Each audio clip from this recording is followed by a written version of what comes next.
جو طبقہ تھا منافقین کا، یہ بڑا خطرناک، ان کا حال کیا تھا؟ وَإِذَا لَقُوا الَّذِينَ آمَنُوا، جب یہ ایمان والوں سے ملتے ہیں، ایمان والوں کے پاس آتے ہیں، قَالُوا آمَنَّا، تو کہتے ہیں ہم ایمان والے ہیں، ہم مسلمان ہیں، ہم پکے مسلمان ہیں، ہمارے جیسا تو کسی کا اسلام ہوگا ہی نہیں، ایسے اپنے آپ کو ظاہر کرتے ہیں۔ مگر وَإِذَا خَلَوْا إِلَىٰ شَيَاطِینِهِمْ، مگر جب اپنے شیطانوں کے پاس جاتے ہیں، اپنے گرو گھنٹالوں کے پاس جاتے ہیں، اپنے بڑوں کے پاس جاتے ہیں، تو کیا کہتے ہیں؟ قرآن کہتا ہے قالو، کہتے ہیں اِنَّ مَعَكُمْ، ہم تو تمہارے ساتھ ہیں،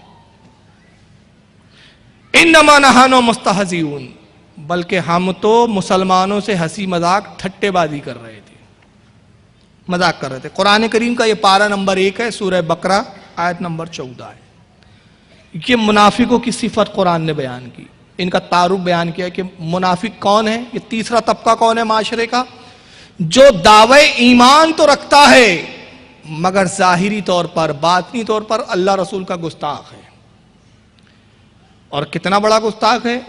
کہتا ہے کہ ہم تو جب ان کے بیچ ہوتے اہل ایمان کے بیچ تو اپنے آپ کو مسلمان اس لیے ظاہر کرتے ہیں تاکہ ان کو بیوقوف بنائے، ہم تو صرف ہنسی مذاق کرنے چلے گئے تھے وہاں۔ اور پھر ان کی ایک کوالٹی بیان کرتا ہے کہ ان کی کوالٹی پہچان کیا ہوں گی۔ چنانچہ اسی قرآن کے پارہ 1 سورہ بقرہ آیت 11 اور 12 میں ارشاد ہوتا ہے وَإِذَا قِيلَ لَهُمْ لَا تُفْسِدُوا فِي الْأَرْضِ، اللہ فرماتا ہے جب ان سے کہا جاتا ہے، جب یہ ظاہر ہو جاتے ہیں، پہچان لیے جاتے ہیں کہ یہ تو پکے منافق ہے، حال یہ ہے کہ یہاں کچھ دوگلی پالیسی، تو قرآن کہتا ہے پھر ان سے کہا جاتا ہے، ان سے کہتے ہیں مسلمان، کیا کہتے ہیں؟ لا تفسدوا فی الارض، زمین پر فساد مت برپا کرو تم، یہ جو دوگلا پنا کر رہے ہو نا تم، ادھر کچھ ادھر بھی ہاں ادھر بھی ہاں، یہ جو دوگلا پنا ہے یہ فساد ہے، اس سے معاشرہ تباہ ہو جاتا ہے۔ جہاں دوگلے لوگ ہو، جہاں غدار لوگ ہو، وہ سوسائٹی و معاشرہ پنپ نہیں پاتی، تو تم فتنہ فساد نہ کرو۔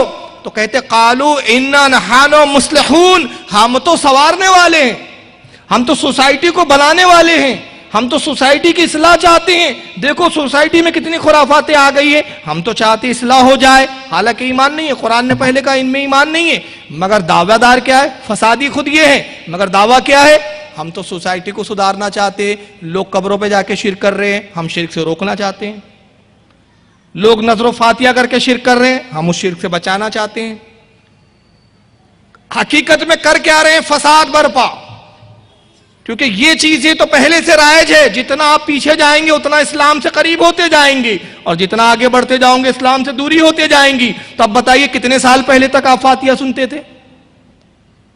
اب سنتے ہیں کہ فاتحہ نہیں دینا چاہیے، یا پہلے سنتے تھے کہ نہیں دینا چاہیے؟ آپ ایمانداری سے بتائیں، آپ سنتے ہیں نا؟ کتنے سال پہلے؟ بہت ہو گیا 50 سال 70 سال پہلے۔ کیا اس سے پہلے کبھی آپ نے سنا؟ یہاں ضعیف العمر لوگ بیٹھے ہیں، میں ان سے بہت سنجیدگی کے ساتھ پوچھ رہا ہوں، خدا را انصاف کے ساتھ بتائیے، آپ ضعیف العمر ہے، 70 سال کے بھی یہاں پہ مجھے ضعیف دکھ رہے ہیں، 80 سال 75 سال کے بھی دکھ رہے ہیں، بتائیے 50 سال پہلے کبھی آپ نے سنا تھا کہ کسی ولی کی مزار پہ مت جاؤ؟ تعجب تو یہ ہے کہ جو اس طرح کی بات کر رہے ہیں آج، خود ان کے باپ دادا یہی کیا کرتے تھے۔ کسی کٹر سے کٹر بھی آپ وہابی کو پکڑیں اور اس سے پوچھیں کہ جناب آج آپ کہہ رہے ہیں کہ مزار پہ جانا شرک، فاتحہ دینا شرک، نیاز کرنا شرک، آپ کے والد تو یہی کرتے تھے، تو بڑی بے ڈھلے سے کیا کہہ دیتا ہے؟ ہمارے والد جاہل تھے، علم ہمیں آیا ہے۔ مجھے بتاؤ جتنا پہلے جاؤں گے علم زیادہ ہوں گا کہ بعد میں آؤں گے تو علم زیادہ ہوں گا؟ ارے اسلام کے جتنا پیچھے جاؤں گے علم بڑھتا رہیں گا۔ اب دیکھیے کیا کہہ رہا ہے، بے باکی دیکھیے، بے باکی شروع یہاں سے ہوتی ہے۔ پہلے کہتا ہے کہ میرا باپ جاہل تھا، پھر ہم کہتے بھائی دادا بھی تو ہی کرتے تھے، کہا دادا بھی جاہل تھے، کہا پردادا بھی تو، کہا پردادا بھی جاہل تھے، اچھا پردادا کے بھی دادا، وہ سب جاہل تھے، 1314 سال سب جاہل، عقل مند میں ہوں۔ تو لا تفسدوا فی الارض، ہم کہتے زمین پہ فساد مت کرو۔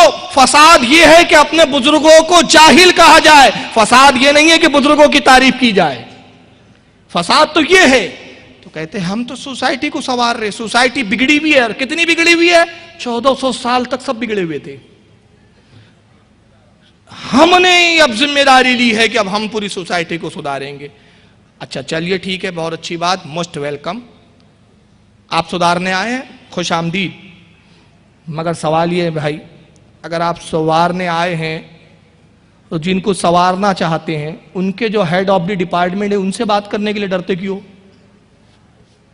یہ تجربات کی بات بتا رہا ہوں نا میں بھائی، آپ سدھارنے آئے ہو نا، اگر آپ ہیڈ کو سدھار دو تو ویسی اس کے ماتحت جتنے سب سدھر جائیں گے۔ ایک مثال دے رہا ہوں، علامہ بیٹھے ہوئے ہیں، ان کے ماتحت 200-250 مقتدی نماز پڑھتے ہیں، یہ اگر سدھر جائیں بدل جائے تو ان کے ماننے والے بدل جائیں گے۔ مگر تعجب ہے، پان بیچنے والے کے پاس جائیں گا، کہیں گا انا نحن مصلحون، ہم سنوارنے آئے ہیں تجھے۔ کرانے والے کے پاس جائیں گا انا نحن مصلحون، ہم تجھے سنوارنے آئے ہیں۔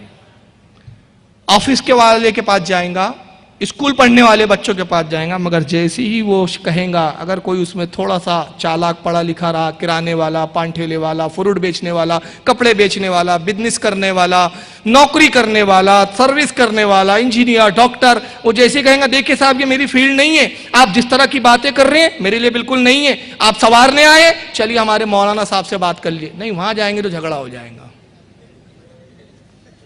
سنا ہے کہ نہیں بھائی؟ اگر مولانا کے ہی پاس جا کے جھگڑا ہو جائے گا، اگر مولانا علم حاصل کرنے کے بعد جھگڑا لڑے تو روئے زمین پر پھر کسی کا کوئی گارنٹی نہیں ہے بھائی، پھر اللہ ہی مالک ہے اس قوم کا۔ مولانا کبھی لڑتا نہیں ہے، میں نے تو آج تک کسی مولانا کو مارتے پیٹتے نہیں دیکھا، میں نے نہیں دیکھا، منہ سے بات کرتے ہوئے دیکھا۔ تو ان کی فطرت قرآن کہہ رہا ہے کہ خود تو فسادی ہوتے ہیں مگر کہتے ہیں انما نحن مصلحون، ہم سنوارنے والے۔ قرآن کہتا ہے اعلیٰ، اللہ فرماتا ہے میں سنتا ہوں، دیکھ رہا ہوں میں، انہم ہم المفسدون ولکن لا یشعرون، اللہ فرماتا ہے حقیقت میں تو فسادی یہ خود ہے مگر ان کو شعور نہیں ہے، فسادی تو یہ خود ہے۔ اب آئیے یہاں سے میں کچھ چیزیں آپ کو دکھا رہا ہوں۔ منافق کی کتنی کوالٹیاں آپ کو پتہ چلی قرآن سے؟ ایک یہ ایمان نہیں لائیں گے، کہیں گے ہم ایمان والے ہیں، پھر اپنے شیطانوں کے پاس جائیں گے تو کیا کہیں گے؟ ہم تمہارے ساتھ ہیں۔ دوسری کوالٹی، فساد برپا کریں گے، فتنہ برپا کریں گے اور کہیں گے ہم سنوارنے والے ہیں۔ اب دیکھیے میں اس کا ایک سمپل ایگزامپل دے دیتا ہوں۔ یہ آپ کا علاقہ بھیونڈی، آج سے 50 سال پہلے جو بھی جلسے ہوتے ہوں گے آپ کے یہاں، جو بزرگوں نے دیکھا ہے، وہ ہوتے تھے اصلاح معاشرہ پر۔ ہم اپنی کمیوں کو بتاتے تھے، اپنی خابیوں پہ بتاتے تھے، دین کی طرف راغب کرتے تھے، نمازوں کی تلقین ہوتی تھی، عبادات کی تلقین ہوتی تھی۔ اب ان کا رد زیادہ ہونے لگا ہے۔ آخر وجہ کیا ہے؟ وجہ سمپل یہ ہے کہ جب تک یہ فرقہ پیدا نہیں ہوا ان کے رد کی ضرورت بھی نہیں تھی نا۔ ہم اسلام کی اچھی باتیں کرتے تھے، اب ہمارے ہر جلسے انہی کی نظر ہو جاتے، پوری انرجی ان لوگوں نے ہماری کھا لی ہے۔ وہ انرجی جو ہماری غیر مسلموں پہ تبلیغ کرنے کے لیے لگنی چاہیے تھے، اب اپنے لوگوں کو بچانے کے لیے لگ رہی ہے۔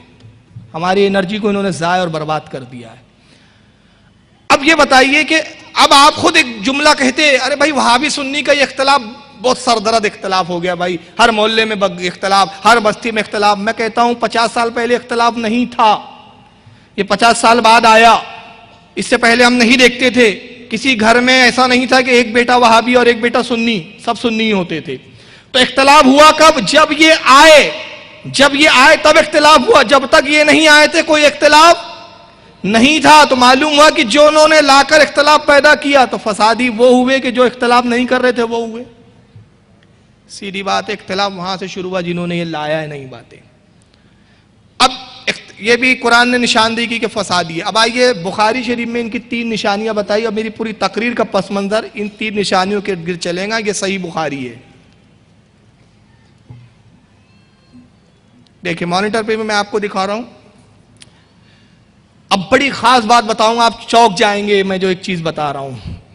بخاری شریف کے جلد نمبر 1 ہے، صفحہ نمبر 10 ہے اس کا، باب علامت المنافق، منافق کی علامتوں کا بیان۔ یہ امام بخاری نے باب قائم کیا، اور یہی حدیث امام مسلم نے بھی لکھا جلد نمبر 1 کے اندر۔ انہوں نے باب کا نام قائم کیا امام مسلم نے، بیان خصال المنافق، منافق کی عادات و اطوار کا بیان، منافق میں کیا عادتیں ہوتی ہے۔ بخاری کی حدیث 32 ہے حدیث نمبر، اور مسلم میں یہی حدیث نمبر 121 پر ہے. مگر دونوں محدث کی خاص بات، جب میں نے یہ پڑھا تو اتنا چوک گیا، اور میں نے کہا اللہ تعالیٰ نے نبی کے صدقے میں ائمہ کو بھی کتنا علم عطا فرمایا تھا. یہ نبی کے علم غیب پر اعتراض کرتے ہیں، مگر یہاں امام بخاری کو اللہ نے کتنی غیب کی خبریں بتائی، وہ دیکھیے ذرا نبی کے صدقے میں. امام بخاری نے باب کا جو نمبر قائم کیا نا، باب نمبر ہے 24. جا کے آپ بخاری میں دیکھ لیجیے. ہو گیا. اب اس سے زیادہ دلچسپ بات، چلو بھائی بخاری لکھنے والے الگ محدث، مسلم لکھنے والے الگ محدث، الگ الگ زمانوں میں لکھ رہی ہے، مگر امام مسلم نے بھی جس باب کا نمبر لایا وہ بھی 24. دونوں امام نے، دونوں شیخین نے باب نمبر 24 کی تحت لائے. گویا ان کی نگاہ دیکھ رہی تھی آنے والے زمانے میں منافق وہی ہوں گے جن کو 24 کہا جائے گا. آپ جا کے بخاری مسلم کھولیں، جائیں تجربہ کریں. میں کوئی ڈھکی چکی بات چٹکلہ نہیں سنا رہا ہوں، جوک نہیں سنا رہا ہوں.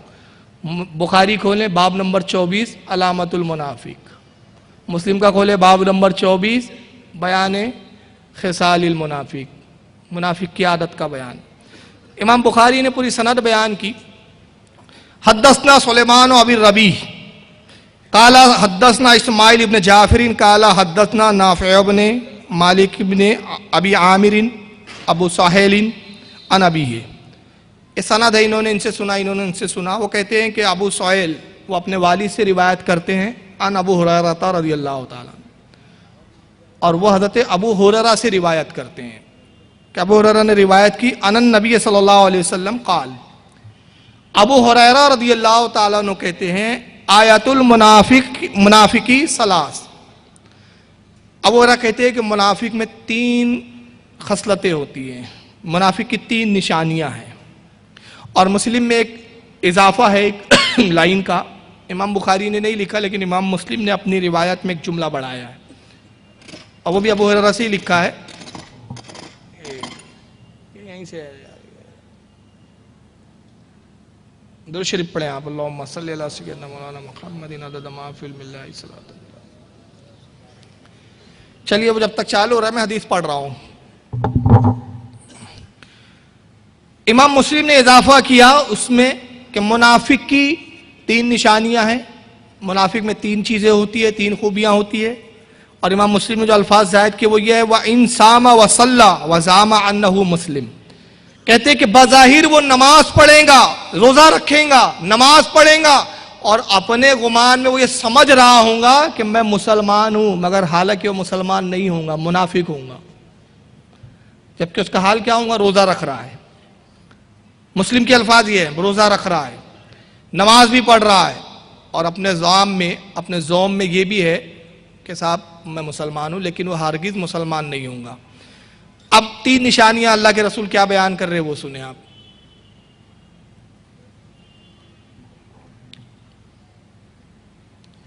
پہلی نشانی بیان کی سرکار نے، اذا حدث کذب، جب بھی بات کرے گا منافق جھوٹ بولے گا. یاد رکھیے پہلی نشانی کیا ہے منافق کی؟ جھوٹ بولے گا. دوسری نشانی وَإِذَا وَعَدَ أَخْلَفَ، اور جب بھی وعدہ کریں گا وعدہ خلافی کام کریں گا، وعدے کو پورا نہیں کریں گا. تیسری وَإِذَا تُمِنَ خَانَ، اور جب اس کے پاس امانت رکھی جائے تو امانت میں خیانت کریں گا. کتنی نشانیاں بتائی اللہ کے رسول نے؟ 3. اب اس کو یاد رکھیں، یہ میری تقریر میں آگے جگہ جگہ آئیں گی یہ چیز. پہلی نشانی منافق کی جھوٹ بولیں گا، جب بھی بات کریں گا تو کیا کریں گا؟ جھوٹ بولیں گا. دوسری نشانی جی وعدہ خلافی کریں گا. اور تیسری نشانی ماشاءاللہ بھیونڈی کا مجمع بڑا ذی علم ہے.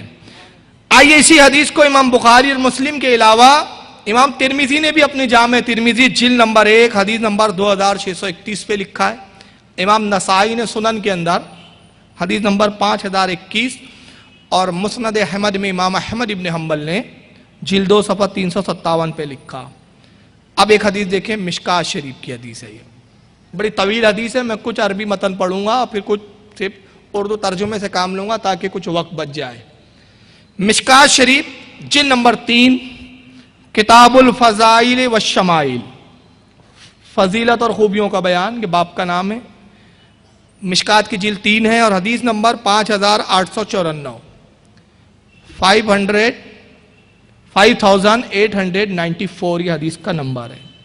ان ابی سعید الخدری رضی اللہ تعالیٰ، ابو سعید خدری رضی اللہ تعالیٰ جو صحابی رسول ہے، ان سے صاحب مشکات نے حدیث نقل کی، کہتے قال، انہوں نے بیان کیا، بینما نحن عند رسول اللہ صلی اللہ علیہ وسلم، ابو سعید خدری رضی اللہ تعالیٰ عنہ کہتے ہیں کہ ہم رسول اللہ کی خدمت میں حاضر تھے، سرکار کی خدمت میں موجود تھے ہم سب صحابہ، وہوا یقسم قسما، اور اللہ کے نبی کچھ مال تقسیم کر رہے تھے، صحابہ کے درمیان میں کچھ مال آیا ہوا تھا، کہیں سے غنیمت کا مال تھا، جنگ سے آیا تھا یا کسی نے تحفہ دیا ہوگا، بہرحال حدیث کے الفاظ یہ ہے کہ سرکار صحابہ میں مال تقسیم کر رہے تھے۔ اب مال تقسیم کرنے کا انداز کیا تھا اللہ کے نبی کا؟ جو اصحاب بدر ہوتے تھے، جنہوں نے غزوہ بدر میں شرکت کی تھی 313، ان کو رسول اللہ دگنا حصہ دیتے تھے، اور عام صحابی کو ایک حصہ، مثلا عام صحابی کو اگر 100 روپے دیے جائیں تو ان کو 200 روپے دیے جاتے تھے۔ وجہ کیا تھی؟ اسلام کی خاطر اس وقت انہوں نے جنگ کی تھی جب اسلام کمزور تھا، بظاہر قلیل تعداد میں تھا۔ اگر یہ 313 اسلام کے لیے اپنے خون کی قربانی اور نذرانے پیش نہ کرتے، اسلام آج ہم تک نہیں پہنچتا۔ خود اللہ کے نبی نے غزوہ بدر میں یہی دعا فرمائی تھی، عرض کیا تھا رب کی بارگاہ میں، رب کائنات، یہ 313 کو میں نے میدان عمل میں لے آیا ہے، پروردگار ہمیں فتح سے نواز، اگر شکست ہو گئی، یہ مارے گئے، قتل ہو گئے، شہید ہو گئے، تو روئے زمین پر پھر تیرا نام لینے والا کوئی نہیں بچے گا۔ یہ بڑا مقام ناز تھا رسول کا، یہ جرت ہم نہیں بول سکتے، یہ سرکار صلی اللہ علیہ وسلم کا مقام ناز ہے۔ وہ 313 کا اسلام پر، اہل اسلام پر اور قیامت تک کے مسلمانوں پر احسان ہے، سرکار دگنا دیتے تھے۔ وہوا یقسم قسما، ابو سعید خدری رضی اللہ عنہ کہتے ہیں کہ سرکار مال تقسیم کر رہے تھے، اتاہ ذو الخویصرۃ وہوا رجل من بنی تمیم، کہتے بنی تمیم کے قبیلے کا ایک شخص جس کا نام ذو الخویصرہ تھا، ذو الخویصرہ اس وقت آیا سرکار کے پاس۔ کس قبیلے کا تھا یہ؟ بنو تمیم کا۔ فقال یا رسول اللہ، یہ تو مشکات کے الفاظ ہے کہ اس نے کہا اللہ کے رسول، مگر ابن ماجہ نے، سنن ابن ماجہ میں ابن ماجہ نے جو الفاظ نقل کیے وہ یہ نہیں ہے، اس نے کہا فقال یا محمد، اے محمد، نام لیا بدبخت نے، یہ بھی بے ادبی تھی، لیکن بہرحال صاحب مشکات نے رسول اللہ کا لفظ استعمال کیا ہے۔ فقال یا رسول اللہ عدل، ذو الخویصرہ کہتا ہے اے رسول اللہ صلی اللہ علیہ وسلم، اے اللہ کے رسول، انصاف سے کام لیجئے۔ معاذ اللہ، کس سے کہہ رہا ہے انصاف سے کام لیجئے؟ ذرا تصور کیجئے، رسول سے۔ کس رسول سے؟ جو خود سراپا انصاف ہے۔ میں یہ جملے نہیں کہہ رہا ہوں کہ انصاف قائم کرنے آئے، وہ خود سراپا انصاف ہے، سر سے پیر تک وہ خود انصاف ہے۔ ان سے کہہ رہا ہے محمد یا رسول اللہ یہ کیا کر رہے ہیں آپ؟ کسی کو زیادہ دے رہے ہو، کسی کو کم دے رہے ہو، انصاف سے کام لیجئے۔ میں کہتا ہوں واقعی یہ بدبخت تھا، اس کو یہی نہیں پتا تھا۔ کسی صحابی نے اعتراض کیا؟ یہ پوری تاریخ اسلام کا مطالعہ کر جائیں، کسی صحابی کی روایت نہیں ملتی کہ کسی صحابی نے کبھی یہ کہا ہو کہ اللہ کے نبی آپ انصاف سے کام لیجئے، 2 حصہ دیتے ہو آپ اصحاب بدر کو، ٹھیک ہے ایک جنگ لڑ لی، ہم نے تو 50 جنگیں لڑی ہے، تو یہ کیا برابری ہے؟ یہ نہیں کیا۔ کیوں؟ انہیں معلوم تھا رسول کا یہ فرمان ان کے کانوں تک پہنچ چکا تھا، اس کو بھی امام بخاری نے نقل کیا ہے۔ اللہ کے نبی نے فرمایا تھا واللہ یؤتی وانا قاسم، اللہ خزانوں کا مالک ہے اور میں اس کا تقسیم کرنے والا ہوں۔ انہیں معلوم تھا خزانوں کا مالک تو رسول ہے، جس کا خزانہ ہو جس کو چاہے جتنا دے رہے ہیں، یہی احسان ہے، نہ دے تو کون کیا کر سکتا ہے، اس کی مرضی۔ انہوں نے نہیں کیا، لیکن یہ منافق تھا تو اس نے منافقت کے طور پہ کیا، محمد عدل، انصاف سے کام لیجئے۔ فقال ویلک، اللہ کے نبی نے جملے ارشاد فرمایا تجھ پر خرابی ہو، تباہی ہو۔ اب ویلک کا میں جو اپنے زبان میں ترجمہ کر رہا ہوں، ویلک کے تو لفظی ترجمہ یہی ہوگا تجھ پر خرابی ہو، تف ہے تجھ پر۔ میں کہتا ہوں اب اس کا تو یہ ترجمہ ہونا چاہیے فساد میں، کیونکہ نبی کے جملے ہیں، اور نبی جب کہتا ہے تو ظاہر و باطن سب دیکھ کر بولتا ہے نا؟ تو اب نبی یہ کہہ رہے تو بد عقیدہ ہے کم بخت، میننگ یہ ہو رہا ہے اس کا، تو بد عقیدہ ہے بدبخت، تیرا عقیدہ خراب ہے کہ تو مجھے انصاف سکھا رہا ہے۔ اور آگے کہا فَمَن يَعْدِلُ إِذْ لَمْ يَعْدِلْ اگر میں ہی روئے زمین پر انصاف نہیں کروں گا تو پھر انصاف قائم کرنے والا کون ہے؟ اگر میں ہی انصاف سے کام نہ لوں تو پھر کون ہے انصاف قائم کرنے والا؟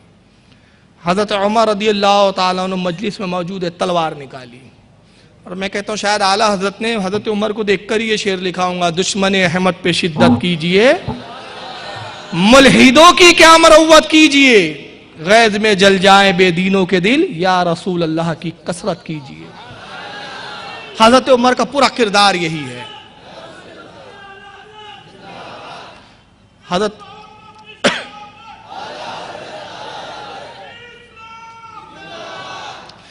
عمر نے تلوار نکالی، یا رسول اللہ اجازت دیجئے اس کمبخت کا سر قلم کر دوں۔ اب ایک حدیث پہ جملے پہ غور کریں اور حوالہ نوٹ کریں، پھر میں حوالہ دہرا دوں کیونکہ بات کی گفتگو بڑی اہم ہے۔ مجھے افسوس یہ ہے کہ وقت میرا ساتھ نہیں دے رہا، بیان شاید ایسا پورا نہ ہو پائے، لیکن کوشش کر رہا ہوں کہ بات جو میں بولنا چاہتا ہوں اپنے معافی ضمیر کو آپ کے ذہن و فکر میں اتار دوں۔ حوالہ نوٹ کریں، مشکات جلد 3 کتاب الفضائل والشمائل حدیث نمبر 5894، اور اسی حدیث کو امام ابن ماجہ نے حدیث نمبر 171 پر لکھا ہے۔ اسی حدیث کو مسند احمد میں امام احمد ابن حنبل نے جلد نمبر 3 صفحہ 56 پہ لکھا ہے، اور اسی حدیث کو امام بخاری نے بھی لکھا ہے بخاری میں۔ اب بخاری کے بعد تو گنجائش ختم ہو جاتی ہے۔ بخاری میں حدیث نمبر 3610، اور امام مسلم نے بھی لکھا اس حدیث کو حدیث نمبر 143 پر۔ اب آئیے حدیث کے پورا آگے کے الفاظ سنیں۔ حضرت عمر نے تلوار نکالی، ابو سعید کہتے رسول اللہ سے عرض کرتے یا رسول اللہ اجازت دیجئے اس کمبخت کا سر قلم کر دو۔ سرکار نے فرمایا عمر تلوار میان میں رکھ دو، یہ اکیلا نہیں ہے، اس کی پوری جماعت ہے، جمعیت ہے، یہ اکیلا نہیں ہے، اس کو ایک کو مار بھی دو گے تو تم پوری قوم پر قابو نہیں پا سکو گے۔ اگر ایک توصیف الرحمان بھی مر گیا تو وہابیت ختم نہیں ہونے والی، ایک معراج ربانی بھی مر گیا تو یہ کیڑے مکوڑوں کی طرح آئیے۔ اور پھر کیسے کیڑے؟ تم جتنا زیادہ پوائزن لاؤ، بعد کے کیڑے جو ان کی نسل سے پیدا ہوتے وہ اس پوائزن کو بھی ہضم کر جاتے ہیں، پھر اور بڑے پوائزن کی ضرورت پڑتی ہے، ہیبیچول ہو جاتے ہیں یہ ایٹماسفیئر کو دیکھ کر۔ تو یہ ایک نہیں ہے عمر، اس کی جمعیت ہے، پوری جماعت ہے، اس سے ایک نسل ظاہر ہوں گی، ایک قوم نکلیں گی۔ اور نبی نے فرمایا نمازیں اتنی پڑھیں گے کہ تم اپنی نمازوں کو ان کی نمازوں کے مقابلے میں ہیچ سمجھو گے۔ اب ذرا رکیے، بس یہی میرا نتیجہ ہے حدیث کا مفہوم۔ میرا تو دل چاہتا ہے اس حدیث پر پورا بیان ہو، لیکن وقت نہیں ہے۔ رسول اللہ کس سے کہہ رہے ہیں؟ پہلے مخاطب کون ہے نبی سے ذرا بتائیے، کون ہے؟ صحابہ ہے نا؟ سرکار کس سے کہہ رہے؟ صحابہ سے۔ تم اپنی نمازوں کو ان کی نمازوں کے مقابلے میں ہیچ سمجھوں گے۔ ہماری بات نہیں ہو رہی ہے، ہماری عبادت کیا ہے؟ نبی نے کہا تمہاری نمازیں ان کی نماز کے مقابلے میں ہیچ نظر آئیں گی۔ یہاں سے ایک مضمون ملا، ایک ذہن ملا کہ نبی نے بتایا دیکھو صحابہ کم نماز ضرور پڑھتے ہیں، عبادت کم کرتے ہیں، مگر ان کا ایمان آئیڈیل ہے۔ قرآن ان کے بارے میں کہہ رہا ہے آمنو کما آمن الناس، ایمان ایسے لاؤ۔ کیوں؟ ان کے سجدے کم ہیں مگر محبت رسول کے ساتھ ہے، اور ان کے سجدے زیادہ ہے مگر کسی کام کے نہیں، کیونکہ محبت رسول سے دل خالی ہے۔ تو ایک سجدہ وہ بڑا کافی ہے جو محبت رسول کے ساتھ ہو، اور ایسے کروڑوں سجدے، میں تاریخ کی روشنی میں کہہ رہا ہوں، ایک جملہ میرا اپنا نہیں ہوگا، ایسے کروڑوں سجدے جو نبی کی عظمت سے دل خالی اور سجدے ہو، وہ ابلیس کے سجدوں کی مانند ہے نا؟ اب صحابہ سے کہہ رہے ہیں، اب یہاں دوسرا میں نتیجہ دوں اس حدیث سے، رسول کہہ رہے ہیں یہ نماز پڑھیں گے، کتنی پڑھو گے؟ تم اپنی نمازوں کو ان کی نماز کے مقابلے میں ہیچ سمجھو گے۔ یہ قرآن خوب پڑھیں گے، مگر قرآن ان کے حلق سے نیچے نہیں اترے گا۔ اب خاص حدیث کا جملہ، دین سے ایسے نکلیں گے جیسے تیر شکار سے نکلتا ہے، آپ کے فہم سے کہہ رہا ہوں، جیسے تیر کمان سے نکل جاتا ہے۔ یہ رسول نے اس زمانے میں مثال دی، آج کی آپ کی مثال دوں، جیسے گولی بندوق سے نکل جاتی ہے۔ کتنی تیزی سے نکلتی ہے؟ تیر کتنے تیزی سے کمان سے نکلتا ہے؟ اتنی تیزی کے ساتھ دین سے نکلیں گے۔ اب ذرا جملے کو جوڑے، پہلا جملہ رسول اللہ کا نمازیں پڑھیں گے، جملے پہ غور کریں، خوب پڑھیں گے، قرآن پڑھیں گے، مگر نبی کہہ رہے دین سے ایسے نکلیں گے جیسے تیر کمان سے۔ تو نبی نے بتا دیا کہ ہر نماز پڑھنے والا، ہر قرآن کی تلاوت کرنے والا مومن ہو، یہ ضروری نہیں ہے۔ تو نماز دیکھ کر مت کہو کہ یہ مومن ہے، بہت اچھے قاری ہے، بڑے مخارج کے ساتھ تلاوت کر رہے ہیں، سب عرب کی قرات، وہاں کے امام سے اچھی کوئی قرات ہی نہیں کر سکتا، نبی نے کہا قرآن بہت اچھا پڑھیں گے۔ یہ پیمانہ نہیں ہے، پیمانہ محبت رسول۔ وقت اجازت نہیں دے رہا ورنہ میں بتاتا کہ محبت رسول کیا ہے۔ شبلی، حضرت شبلی رضی اللہ تعالیٰ عنہ، جنید بغدادی ایک مرتبہ تشریف لائے، غالباً حضرت شبلی ہے، وہ نماز پڑھا رہے تھے، ان کی زبان میں لکنت تھی۔ حضرت جنید بغدادی تو وقت کے عالم مفتی سب تھے، اب یہ شبلی کا یہ حال تھا، کبھی جذب ہے کبھی سالک ہے، یہ نماز پڑھا رہے تو الحمد کی ہے برابر نہیں نکل رہی ہے، چھوٹی ہے سے پڑھ رہے ہیں۔ حضرت جنید بغدادی نے نماز نہیں پڑھی ان کے پیچھے، تنہا پڑھی، ادھر شبلی کی نماز ختم ہوئی، ادھر جنید بغدادی کی نماز ختم ہوئی۔ جنید بغدادی جیسی باہر نکلے، آواز آئی جنید، آج اگر شبلی کے اقتداء میں پڑھ لیتا تو صالحین کے بڑے بلند مقام پہ پہنچ جاتا۔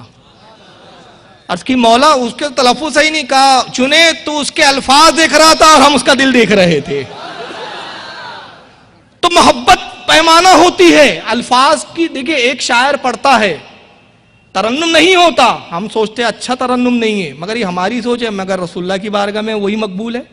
رنگ نہیں دیکھے جاتے، اگر رنگ دیکھے جاتے تو بلال سب سے عزیز رسول کو نہ ہوتا۔ بلال غلام تھے، مگر نبی نے جب محبت کی اور بلال نے نبی سے محبت کی تو ہم سب کے آقا بن گئے ہیں، ہمارے مولا بن گئے ہیں۔ تو محبت پیمانے ہوتی ہے بھائی۔ اب نبی کہہ رہے ہیں دیکھو محبت پیمانہ، یہ نماز پڑھیں گے نماز پیمانہ نہیں ہے، قرآن پڑھیں گے قرآن پیمانہ نہیں ہے۔ کیوں؟ اس کے باوجود، قرآن پڑھنے کے باوجود، نماز پڑھنے کے باوجود دین سے نکلیں گے۔ کیسے نکلیں گے؟ جیسے تیر کمان سے نکلتا ہے۔ اور سرکار نے فرمایا یہ ممکن ہے، چھوڑا ہوا تیر، نکلا ہوا تیر کمان پر لوٹ آئے، یہ ممکن نہیں کہ یہ دوبارہ دین میں لوٹ آئے، یہ ممکن نہیں ہے۔ اور اس کے بعد سرکار نے فرمایا، راوی کہتے ہیں مجھے شبہ ہے کہ شاید رسول اللہ نے یہ بھی کہا کہ اگر اس قوم کو میں پاؤں تو میں اس قوم سے قتال کروں گا، قتل کروں گا اس کو، اور اس کے قتل کرنے والے پہ بڑا اجر و ثواب ہے۔ سرکار نے کہا اس سے قوم نکلیں گی ذوالخویسرہ سے، اور یہ کس قبیلے کا تھا؟ بنو تمیم۔ عبد الوہاب نجدی بھی بنو تمیم قبیلے کا ہے۔ اب یہ مختصر میں نے بتا دیا۔ اب آئیے 3 نشانیوں کے زمرے میں چلے کہ ذوالخویسرہ کی نسل چلی، یہ قبیلہ بنو تمیم، اس سے جو لوگ گروہ آئے، اس میں عبد الوہاب نجدی بھی آئے، اسی گروہ سے میں نہیں کہہ رہا، انہی کی کتابیں کہہ رہی ہے۔ اس پہ میرا ایک بیان ہو چکا ہے، 2 سگے بھائی مگر دشمن، وہ آپ دیکھیں، CD حاصل کریں۔